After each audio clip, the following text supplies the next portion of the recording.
I'm at the Lowe's getting dowels to make arrows. Good pile, bad pile. Haven't spined them out yet. This right here is a wonderful example of don't use that for an arrow. Too much grain runoff. Right here is some grain runoff that changes directions. Don't use that for arrows.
So fletching a carbon and fletching a wood arrows, the same. With this video, I let it fall by the wayside. It's sorry, whatever. It's been probably over a year since I took the last video. Now this is mechanical fletching. This is a Jojan multi-fletcher, 6 of them at once. You can tie them on like the old English archers and the way Gil from primitive Gil's primitive thinger does it. I like the jig. I like the jig. And yes, these are carbons. Man, they just group tighter. Even when I screwed up my bow and the brace height and the knock height, which I'm working on, they just group tighter. It's not quite as satisfying though, the successes, but it's still pretty damn cool. So before the darn thing's fletched, when it was just a square end, I take this tile saw and use that to cut my knock. You eyeball it till I think it's deep enough. Then I take the utility knife and trim it to taper. You see how it's not parallel here? It's tapered. Then I take a little set of small diamond files, needle files, and I go through a selection of those. This half round one does a lot of work, but this round one is what I use to open up the very bottom of the knock and make it to where it's, but you got to leave this part up here tighter so it'll kind of clip onto your string a little bit. And you got to file the corners a little bit so there's nothing there that'll grab your string real hard. But I like to tie my knock so that to reinforce it, help it keep from splitting. On my wood arrows, what I like to do is after it was fletched, I'll tie the front end of the fletching down and the back end of the fletching down. Timer went off for my next batch of glue. See, you taper it so you can glue on your head. And to do that, I got this True Center V2 taper tool.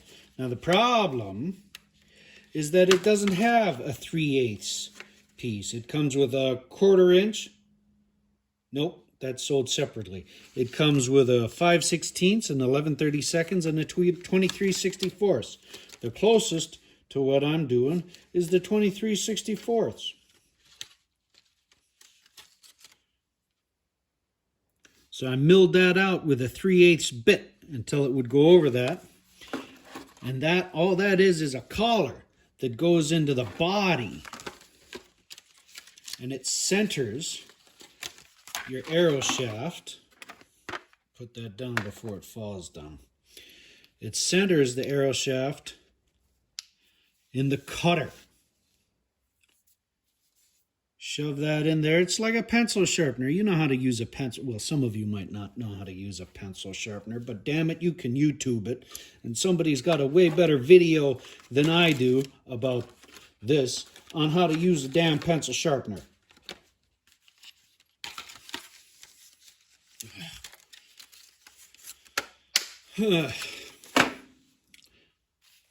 And then take you some hot glue and a torch. Melt that into your head. Now you got to do this careful, otherwise you'll burn yourself. Drop hot glue on yourself. Ask me how I know. A couple of different ways you can do it. You can warm the glue up till it's dripping, drop it right in there, and then try to center that on there to where it'll spin straight. And you can warm it up. I've done it with a torch. I've done it with a Zippo lighter. The cool thing about having a Zippo out in the woods is you can light it and it'll stay lit and warm your stuff up and get it to stick back together. But I'm transitioning to carbons, so almost none of that matters. The cool thing about the carbons is they're straight or they're broken. They don't come back out of your quiver a couple of days later looking like a damn rainbow. But they got no soul.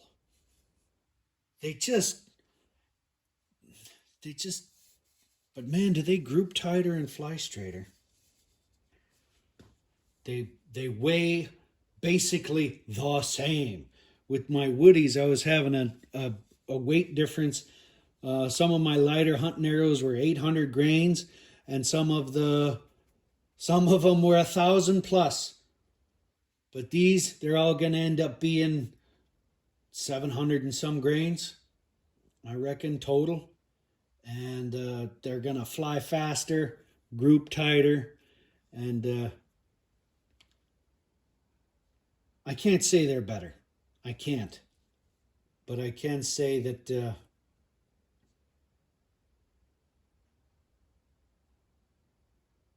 I can't say they're better. I can say that they're more effective. It takes less to make them effective. It just wasn't as fulfilling. But maybe the decrease in frustration will be worth it. We'll see.